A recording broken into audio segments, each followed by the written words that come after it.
Hey.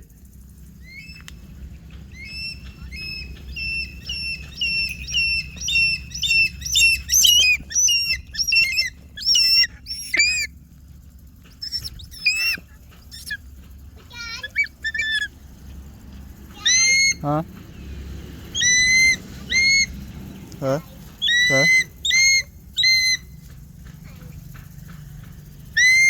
Hả? Chặt. Thủ Vinh.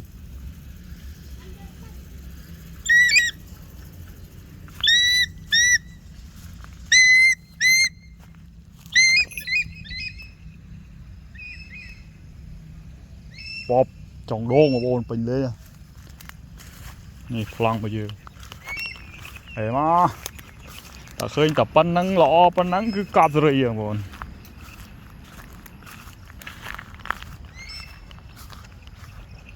Bồn hào cho mơ gặp buộc và bắn nắng cho ngay trong đôn hay.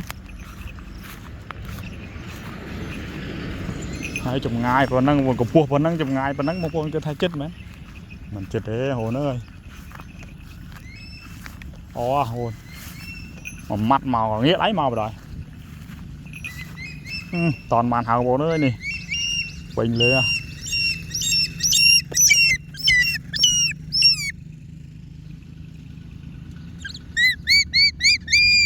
Toàn màn hào bồn ơi bình lên ơi.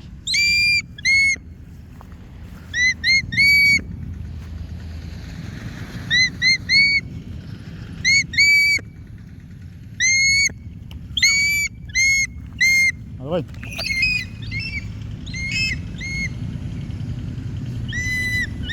Tàu lờ đây muốn ơi rột tàm vào đây nè.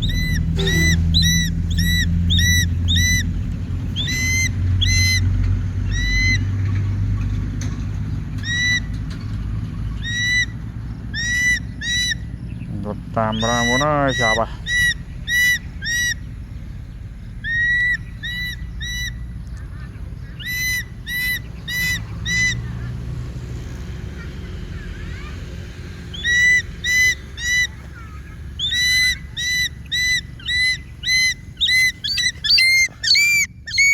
Là ta buồn.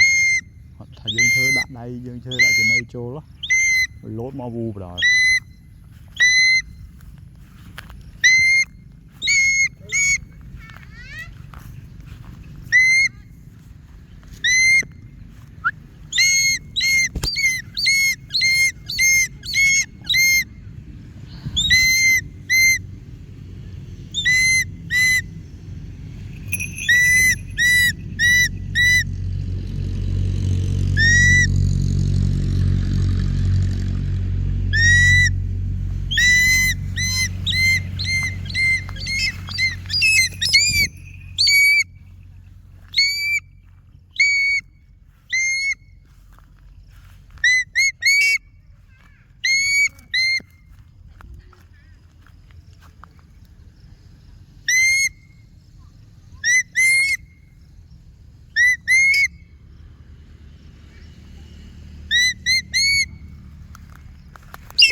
Dạ buồn trong chạp bầy vào đấy nè.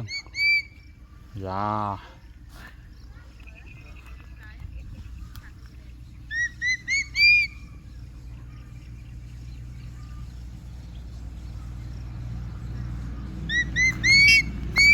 Ô phổ biến nhưng mà bốn ơi.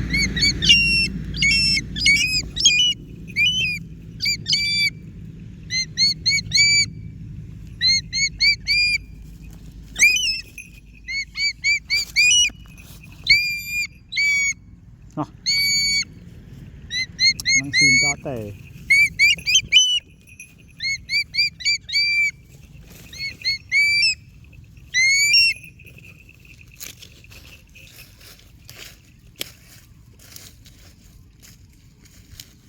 Này trắng si bò lì muỗng này. À.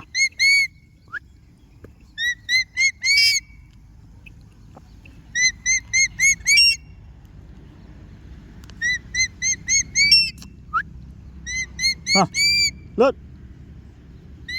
Em buồn về snot snal cho mua dương về gì đúng tôi snot snal. Đăng chất dương đăng chất vía bằng buồn nè. À. ở đây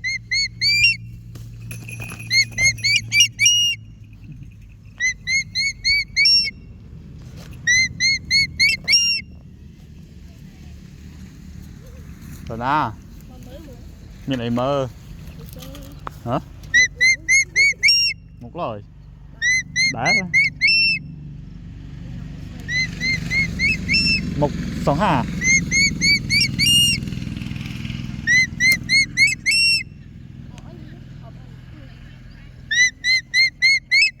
ở đây cho nó bỏ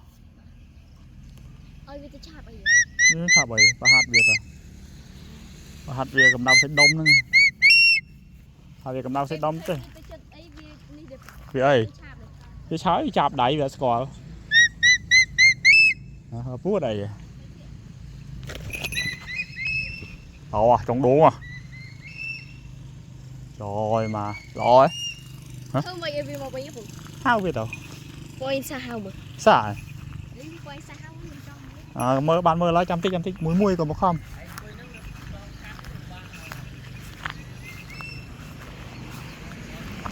tròn khơi nhỉ lâu rồi em bảo dương tròn khơi như lên bác xe mà trong cho bộ này khơi mau hết bộ màu bình lên nói ô này mày khơi nào lo hết ý gì mình lo mấy pha pú mình thầm đà rồi rồi cọp gì hả bấy chiếc lá này bánh nhá đây có thể hơi trăm tích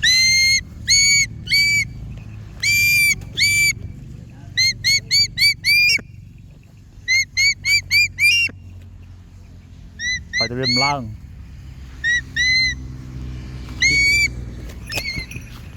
tàu nào nó coi tao bố tẻ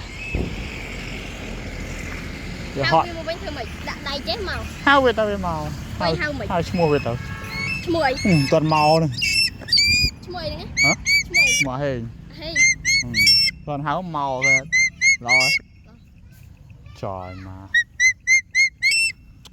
ai bên đây mua mới giờ lo nó cho không camera này khơi nhờ rồi cào gì làm từ lại buông chiêm cái đó hao trên này kìa chập tí ấy giờ bị chập đầy giờ bị chập đầy giờ có về chất tay bị chập đầy trường kìa này dễ chiêm này cầm chắp giờ mình score biết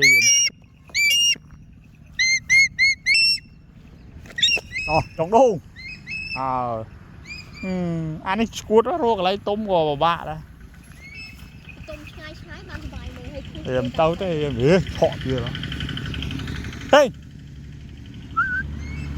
nè rồi đó thêm này bằng manh cứ lo chứ hả thì cái này thêm này manh lo rồi nè kìa dây gì thay vô rồi tía ơi chăm sấy kia nơi đá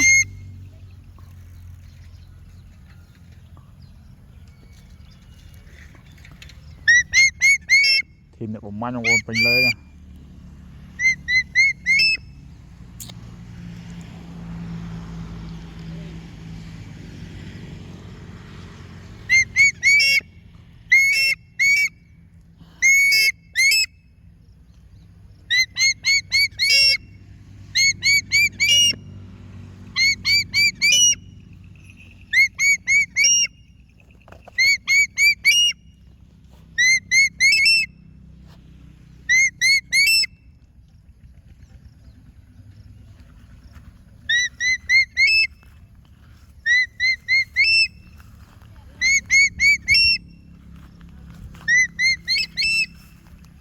mình đoàn mình hào vật màu lên trong đồn ấy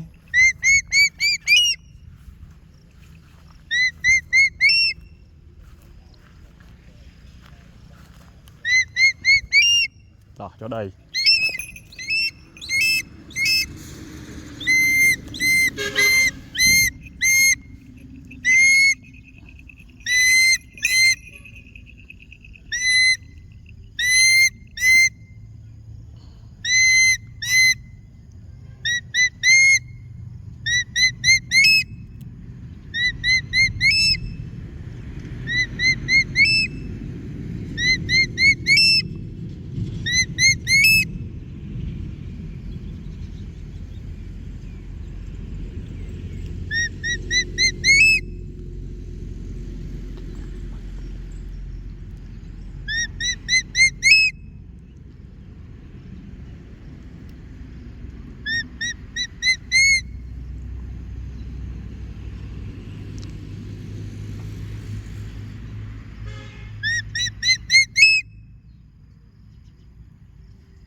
lần mưa là con ướt ướt mưa ơi.